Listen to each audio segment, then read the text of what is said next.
D Malik आपकी खिदमत में है। नाज़रीन, जैसा कि आपको मालूम है कि आज ज़हीर केस में बड़ी अहम पेशरफ्त हुई है और मैं इस वक्त मौजूद हूँ पंजाब यूनिवर्सिटी के अंदर और यहाँ मुझे मालूम हुआ कि एक बड़ी शख्सियत यहाँ पर पहुँची हुई है और आज मैं आपको उनसे उस शख्सियत से मैं मिलवाना चाहता हूँ। और वो कौन सी शख्सियत है वो आप देखकर ज़रूर हैरान होंगे कि आखिरकार कैसे वो आज हमारे लाइव इस जगह पर वो हमें मिले हैं और उनसे जानते इस केस के बारे में कि आज की क्या पेशरफ्त हुई है। तो आए इनसे मिलते हैं। मेरे साथ मौजूद हैं अली जाफरी साहब।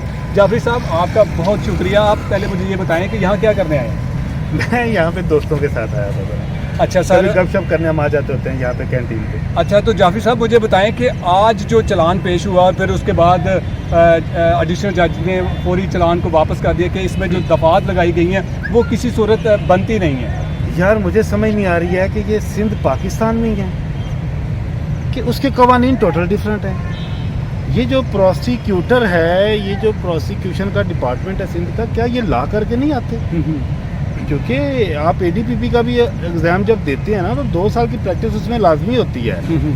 ये क्या कर रहे हैं? ये एक जना की दफ़ा विदाउट मेडिकल के कैसे लग सकती है जी? बिल्कुल। और मेडिकल कैसे हो सकता है जब अबडक्टी रिकवर हो? मगविया अपनी स्टेटमेंट देती है। स्टेटमेंट में वो बताती है कि जी मुझे अगवा किया गया और मेरे साथ जना भी किया गया। जब इस तरह की कोई चीज़ नहीं है, अबडक्टी की कोई स्टेटमेंट नहीं है, अबडक्टी का मेडिकल नहीं हुआ, आप जना की दफा लगा कैसे सकते हैं? ये देखें, मन की मुरादें पूरी नहीं होती कवानीन में। तो जो सेशन जज साहब ने किया जी, एडिशनल सेशन जज साहब ने ज़बरदस्त, और अदालतें करेंगी जी, ये हो ही नहीं सकता। पुलिस भी मेरिट पे करना चाह रही है। एडी में आपको एक बात बता दूं, अदालतें भी मेरिट पे करना चाह रही हैं, लेकिन प्रेशराइज किया जा रहा है। मैं पहले दिन से क्या कह के थक गया हूँ कि बदमाशी की जा रही है और ये जो मेरा जबरी फाजल है वो बदमाशी कर रहा है, लेकिन कुछ नहीं होना। अच्छा जाफरी साहब, कुछ मैंने यूट्यूब पे देखे हैं, कुछ लोग वो कह रहे हैं कि जी सजाए मौत की दफात भी शामिल की जा रही हैं। वो कौन लोग हैं? क्या वो सप्लाई हुए लोग नहीं लग रहा आपको? यार मुझे बड़ा अफसोस होता है, मुझे बड़ा अफसोस होता है कि दुकानदारी के लिए इतना भी इंसान को बिलो द बेल्ट नहीं चले जाना चाहिए कि लोग उन पे हंसें, उनका नाम लेते भी लोगों को शर्म आए, उनको इंसान कहते भी कि जी अब ये हो जाएगा वो हो जाएगा। कुछ भी नहीं होना यार, कुछ भी नहीं होना। चलान वापस हो गया है। बिल्कुल। मैजिस्ट्रेट साहब के पास चलान जाएगा, उसके ऊपर वो आर्गूमेंट सुनेंगे। ये जो 364 है या 375 है, ये बनती नहीं है, बिल्कुल नहीं बनती। ठीक है। अगर ये केस ट्रायल करना चाहेंगे भी तो ये आगे मैरिज रिस्ट्रेंट पे होगा। मैरिज रिस्ट्रेंट वाला जो है वो भी सिंध में नहीं लागू होगा, वो भी क्योंकि शादी कहाँ हुई है? लाहौर में। लाहौर में। लिहाजा वहाँ पे इस वक्त जो अगर सिंध के कानून को देखा जाए तो जुर्म बन रहा है मैरिज रिस्ट्रेंट, लेकिन शादी कहाँ पे हुई है? पंजाब में, सो वो भी नहीं लग सकता।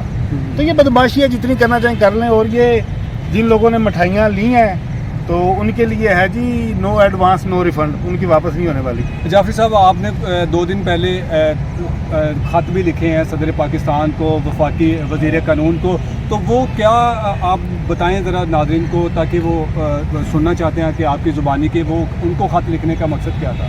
जी, मैंने इस केस में देखा है कि हमारे जो अजीम लोग हैं पाकिस्तान के, वो 21वीं सदी में भी लव मैरिज और कोर्ट मैरिज को जुर्म समझते हैं कि अगर कोई लव मैरिज करेगा तो वो अगवा करेगा। अगर लव मैरिज करने के बाद, कोर्ट मैरिज करने के बाद कोई औरत हकूक़ ज़ौजियत अदा करेगी तो वो ज़िना करेगी। तो मैंने कहा कि क्यों ना इन लोगों की उमंगों के मुताबिक कवानीन बनवाए जाएं। और मैंने ये कैंपेन स्टार्ट किया, मुझे बड़ा ज़बरदस्त रिस्पांस मिल रहा है। मैंने president of Pakistan, prime minister of Pakistan, law ministry हमारी जो है और चेयरमैन सेनेट को लेटर लिखे हैं। अब लेटर मेरे रेडी हैं जी, कल मैं इस्लामी नज़रियाती कौंसिल को लिख रहा हूँ और पूरे पाकिस्तान की जितनी भी सियासी व मजहबी जमातें हैं मैं उनको लिख रहा हूँ और मैं उनको इंगेज करने जा रहा हूँ। और मैं नेक्स्ट वीक अब मेरा प्लान है कि मैं इस्लामाबाद में जाऊँ। जाफरी साहब, कल ज़हीर और शबीर की जो डेट है उसमें भी ज़मानत की जो तस्दीक है होगी कि कैंसिल हो जाएगी? क्या समझते हैं? हो जाएगी, क्योंकि चलान के ऊपर अभी मामला हैं, बाकी इतराज़ लग गया हुआ है तो उनकी जो बेल है वो एक्सटेंड हो जाएगी। हाँ जी बिल्कुल। आज जाफरी साहब को लाइव हमने पंजाब यूनिवर्सिटी में पकड़ लिया और आपसे मुलाकात करवाई, उनकी बातें सुनी और इन्होंने जो सदर पाकिस्तान, वज़ीर-ए-आज़म पाकिस्तान को जो ख़त लिखे थे उनके बारे में भी आपको आगाह किया कल क्या होगा ये कल ही हम बताएंगे आपको। अब तक की यही ताज़ा तरीन खबर थी जो मैंने आपके सामने लेकर आया। इसी के साथ मुझे दीजिए इजाज़त। अल्लाह हाफिज़।